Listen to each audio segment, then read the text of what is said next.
श्री कृष्ण प्रभु नित्यानंद श्री अद्वैत गदाधर शिवासादि हरे कृष्ण कृष्ण कृष्ण हरे राम राम राम। हम नवरात्रि की उपलक्ष्य में माँ भवानी की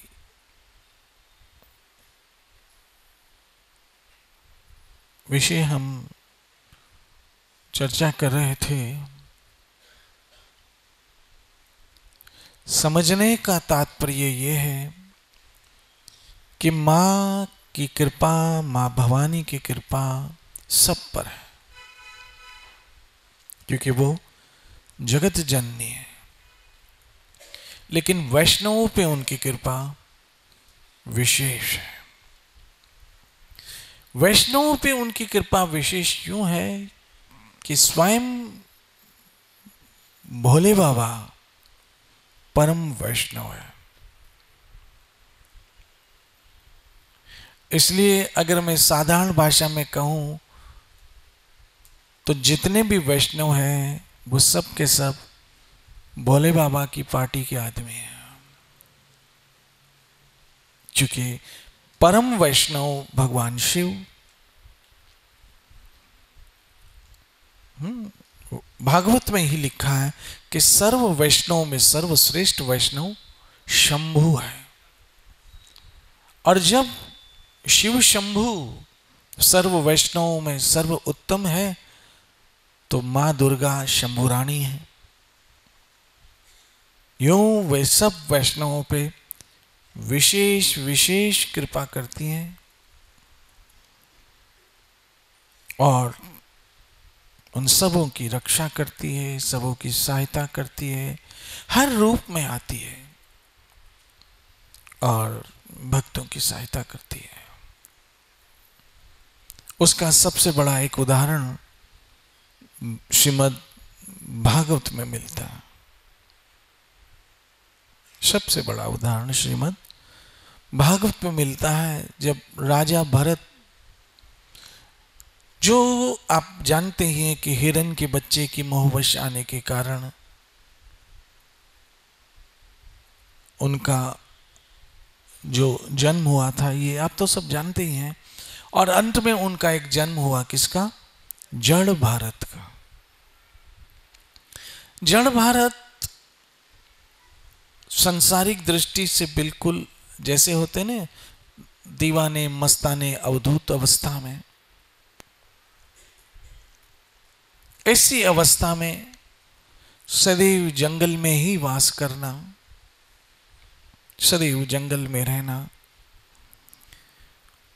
वहां उस जंगल में एक मां भद्रकाली का मंदिर था और उस भद्रकाली के मंदिर में बलि चढ़ाने की प्रथा थी। मैं फिर कहता हूं कि जहां तक बलि चढ़ाने की प्रथा है, मैं फिर कहूं कि मां तो बच्चों को पालती है, फिर वो कोई भी बच्चा हो, उसमें पशु भी आ गए, क्योंकि दुर्गा जगदम्बा जगत जननी है, मात्र मनुष्य जननी नहीं है। मां दुर्गा कौन है?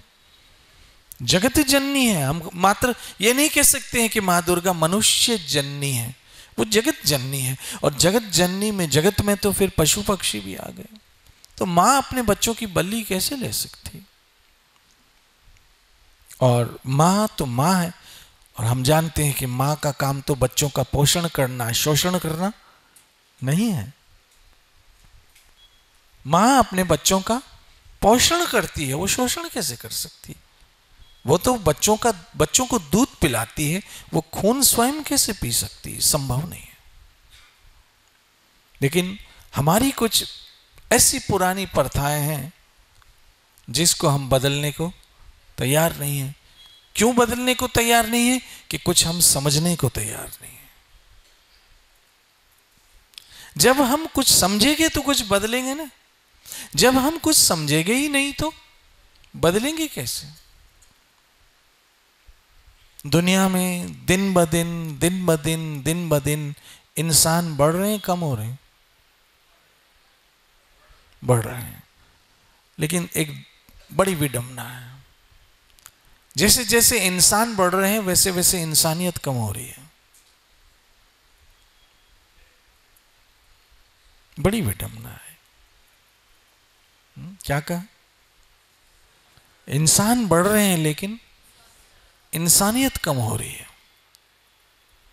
पहले इंसान कम थे लेकिन इंसानियत ज्यादा थी। अब इंसान ज्यादा है तो इंसानियत कम है। तो हमें सब पे दया करनी चाहिए। याद रखे, हम अपने लिए तो भगवान से, मां से प्रार्थना करते कि हम पे क्या करो, दया करो। लेकिन क्या हमको खुद को किसी पे दया आती है? और अगर, याद रखना, ये प्रकृति का विधान है, यदि हमको किसी पे दया नहीं आती तो हम पे भी कोई दया नहीं करेगा। ये क्लियर कट समझ लो।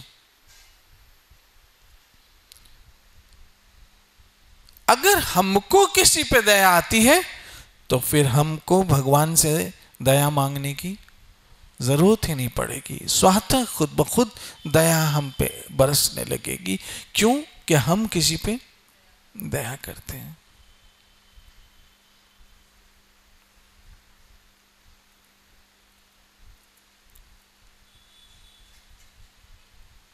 दया करो, सब पे दया करो और सबको जीने का हक दो, चाहे वो फिर पशु पक्षी ही क्यों ना। कोई आपको तंग करे, आपको हार्म करे, कोई आपको डस ले, कोई आपको जहर पिला दे, कोई आपको मार दे, तो अपनी सुरक्षा के लिए एक अलग बात है। आप अपनी रक्षा का अधिकार है आपको। लेकिन ऐसे जो बेजबान हैं, जो आपका कुछ कभी बिगाड़ते नहीं हैं, जो मासूम हैं, आप धर्म के नाम पर उनका शोषण कर दो। ये मैं नहीं समझता हूं कि मां भवानी को कभी प्रिय होगी ऐसी वस्तु। क्यों? याद रखना, मां भवानी का एक नाम वैष्णवी भी है।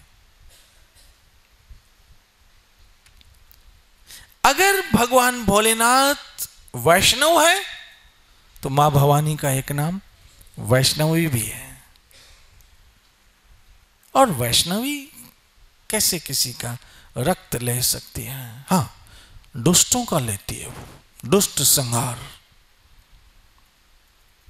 कभी मौका मिला तो ये जो 9 दिन तक युद्ध चला था और आज विराम हुआ था, वो कौन से राक्षस थे? 2, महिषासुर भी था और वो चंड और मुंड भी थे। ये युद्ध हुआ। तो मां दयालु है, मां भवानी, क्योंकि वो परम वैष्णव की अर्धांगिनी शक्ति है। इसलिए अगर भगवान भोलेनाथ वैष्णव में सर्वश्रेष्ठ वैष्णव है तो मां भवानी फिर वैष्णवी है। और ये नाम तो भागवत में आया, जो मैं आगे ऐसे सोच रहा हूं पढ़ूंगा। आपको पता नहीं आप लोग कितने भाग्यवान हो कि आप श्री हरि की श्री चरणों के आश्रय में। बहनों, माताओं, मित्रों, सज्जनों, ये कोई साधारण बात नहीं है। क्योंकि जो टॉप है, टॉप आपको वो उसकी सेवा मिली है। न मत परम, क्या है, कैसे है ये श्लोक? हाँ, मत परतरम न अन्य कश्चित असति धनंजय। मुझसे परे तो ऐसा कोई सत्य, कोई तत्व है ही नहीं। ना सत्य है ना कोई तत्व है। तो आप जिसकी शरण में हो वो टॉप है। और ये शरण कब मिलती है? बहुनाम जन्मनाम अंते। इसलिए मस्ती में मत गवाना है। एक बात बताऊं,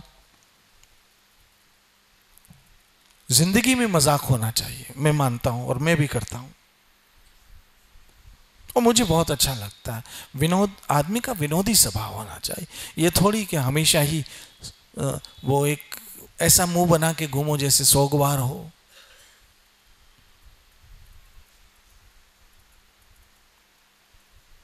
अगला आपको देखे तो बिल्कुल सीरियस हो जाए, अरे बाप रे कुछ हुआ लगता है इसको। मुस्कुराते रहो। आप देखोगे किसी भी मंदिर में देवी देवता की विग्रह देखोगे तो वो मुस्कुरा रही है, मुस्कुरा रही है।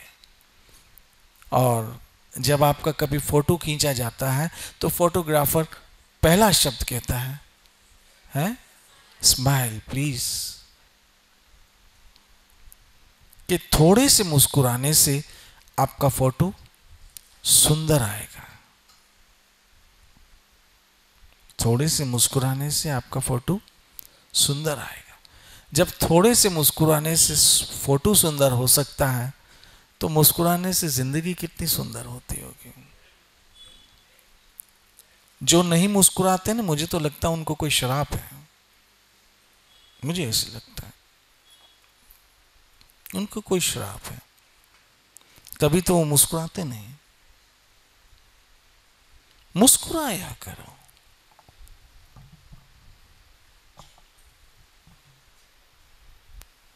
मैं पता नहीं कहाँ था, वहां एक बोर्ड लिखा था, कौन सी जगह थी मैं याद नहीं आ रहा, उसमें उस जगह का नाम लिखा था और लिखा था मुस्कुराओ कि आप यहां पर हैं, मुस्कुराओ कि आप। तो मैं तो आपसे कहता हूं कि मुस्कुराओ, आप सत्संग में हो, मुस्कुराओ। और उस मुस्कुराने की वजह भी है हमारे पास, उसका नाम है वृंदावन चंद्र। हमारे पास मुस्कुराने की वजह भी है और उसका नाम है कृष्ण। हमारे पास मुस्कुराने की वजह भी है, उसका नाम है हरि नाम। हमारे पास मुस्कुराने की वजह भी है, उसका नाम है सत्संग। है मुस्कुराने की वजह।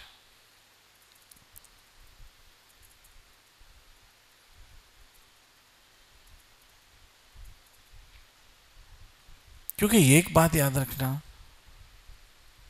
जब कोई बहुत सुंदर, कोई महान, कोई दयावान, कोई करुणावान, कोई कृपावान, कोई हमसे बहुत प्यार करने वाला कभी याद आ जाए तो होंठों पे मुस्कुराहट आती है। हा? वो ये नहीं, वो मुझे याद आ गया, तुम याद आए, नहीं नहीं, तुम याद आए, यूं मुस्कुराए। बस इससे ज्यादा नहीं, इतना इतना जितना कहना हो उतना कहना चाहिए। तुम याद आए, यूं मुस्कुराए। तो हमारे पास मुस्कुराने की वजह है राधा वृंदावन चंद्र, कि कोई साथ दे ना दे लेकिन एक है जो हमें कभी छोड़ने वाला नहीं है। एक है,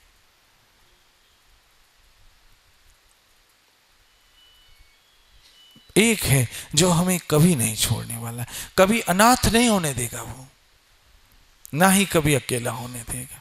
उसका नाम है राधा वृंदावन चंद्र।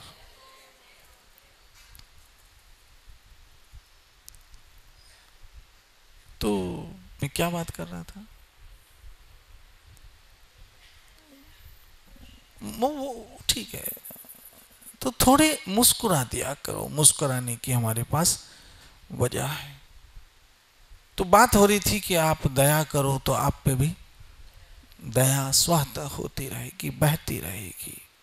और वैष्णव का तो लक्षण ही है क्या, वैष्णव पर दुख दुखी। दूसरों के दुख में यदि आपको दुख न हो तो आप वैष्णव नहीं है, फिर नहीं है वैष्णव। वैष्णव का अर्थ ही है तो आप सोचो, जब एक इंसान वैष्णव हो तो दूसरों को दुखी नहीं हो सकता है, तो माँ तो वैष्णवी है, वो कैसे किसी को दुखी देख सकती होगी?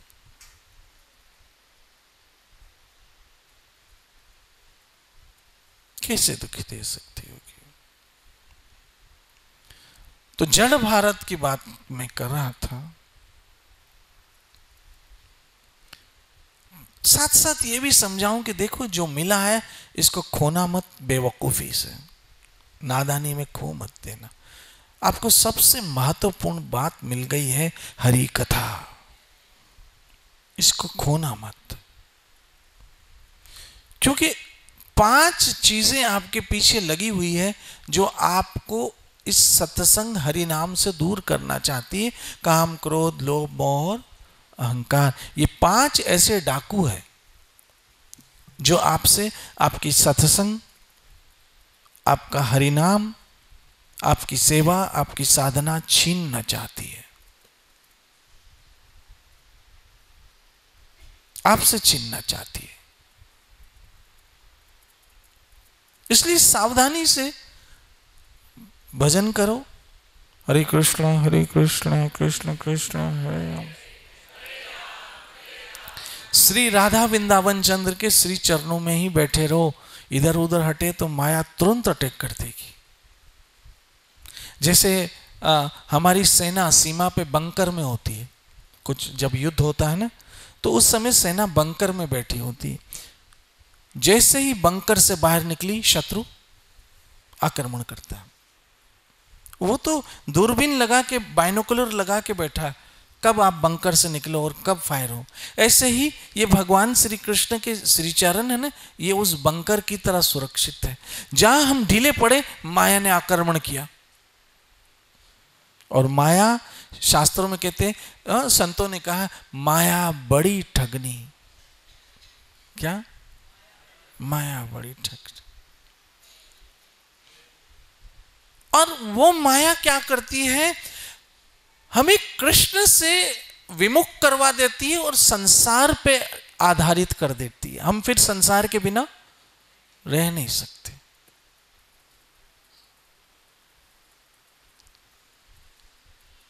जो हरि के प्यारे हैं वो हरि कथा के बिना नहीं रह सकते। और याद रखना, भगवान श्री राम श्री राम श्री राम सिया राम जय श्री राम। भगवान श्री राम जब मां शबरी के पास जाते हैं तो उनको भक्ति की शिक्षा देते हैं। कभी रामायण में आप पढ़िएगा, राम शबरी संवाद होता है। मां शबरी को संवाद में कहते हैं, हे शबरी, उसमें 9 तरह की भक्ति बताई है। एक तो वैसे नवधा भक्ति है, लेकिन ये नवधा भक्ति श्री राम ने मां शबरी को समझाई है। उसमें कहा प्रथम भक्ति, क्या कहा? प्रथम भक्ति संतन कर संगा। भक्ति का पहला चरण ही है सत्संग, और वैसे भी श्रवणम कीर्तनम। तो श्री राम कह रहे हैं कि हे शबरी, भक्ति का प्रथम चरण जो है वो क्या है? संतन कर संगा, संतों का संग। सत्संग भक्ति की पहली सीढ़ी है। और आप मुझे बताइए कि कोई व्यक्ति ए सीखे बिना जेड नहीं सीख सकता है, ना ही ए से गुजरे बिना कभी जेड पे पहुंच सकता है। और माया क्या करती है? ये आपकी सत्संग छीन लेती है। याद रखना, सत्संग के समय जब भी कायरता हो, सावधान, माया ने आक्रमण स्टार्ट किया, सावधान।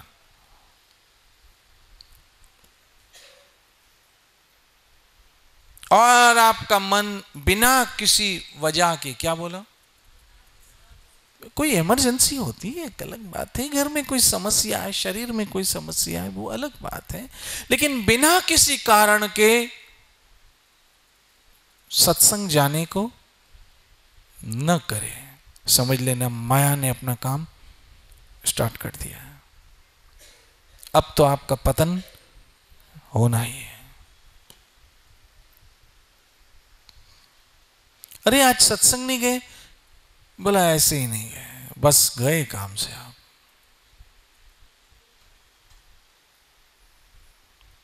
क्यों? एक याद रखना, एक एक दिन हमारे लिए बहुत कीमती है। एक एक दिन, एक एक दिन, क्योंकि दिन ब दिन हमारे पास दिन कम हो रहे हैं, ये याद रखना। दिन ब दिन हमारे पास दिन कम हो रहे हैं, और दिन कम होने का मतलब मृत्यु के हम निकट जा रहे हैं, नजदीक जा रहे हैं।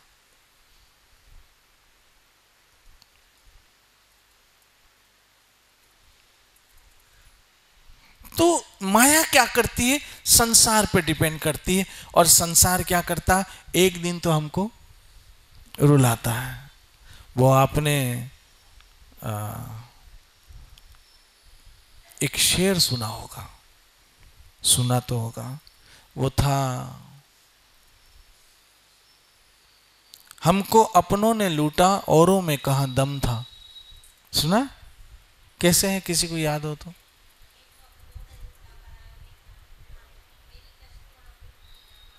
हाँ, हमें तो अपनों ने लूटा, परायों में कहां दम था, मेरी कश्ती वहीं डूबी जहां पानी कम था।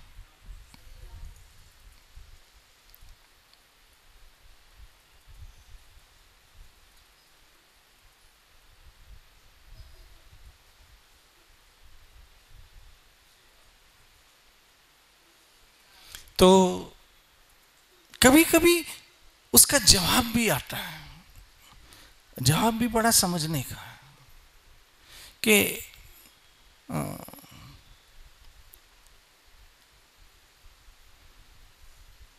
तुम्हारी अकल मारी गई, तुम्हारी अकल में कहां दम था। क्या बोलो? तुम्हारी अकल मारी गई, तुम्हारी अकल में कहां दम था, तुम वहां कश्ती ही क्यों लेके गए जहां पानी कम था? क्यों लेके गए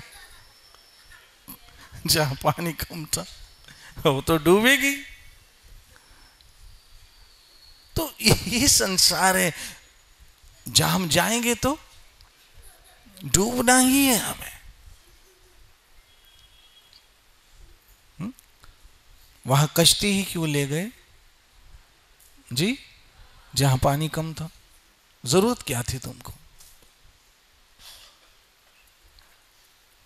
यही संसार है जहां हमेशा पानी कम होता है और वही डूबती कश्ती। इसलिए आओ कश्ती को मोड़ो, वक्त हमारे हाथ से निकला नहीं है अभी। अभी चाहे तो अपनी कश्ती की बाद को, वो जो पर्दे होते हैं, राधा वृंदावन चंद्र की ओर, श्री कृष्ण की ओर मोड़ सकते हैं।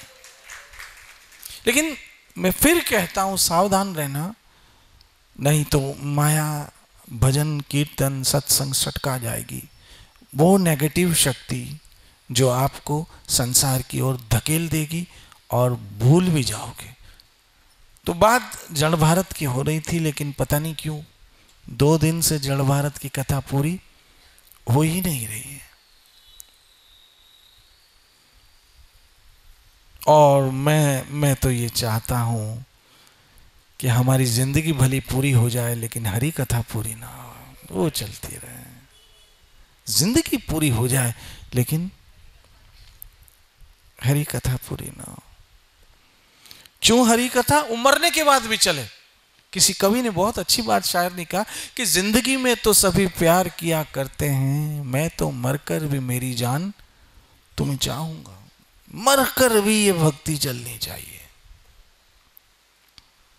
मरकर भी भक्ति चलनी चाहिए, क्योंकि ये सिलसिला है प्यार का, ये चलता रहे और चलता रहने चल रहा। हाँ, हरि कथा हरि अनंत, हरे कृष्ण कृष्ण कृष्ण हरे हरे राम।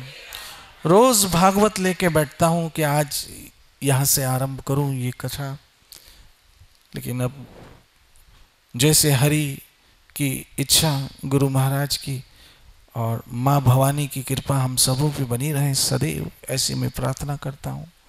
नित्य भजो हरे कृष्ण कृष्ण कृष्ण कृष्ण हरे।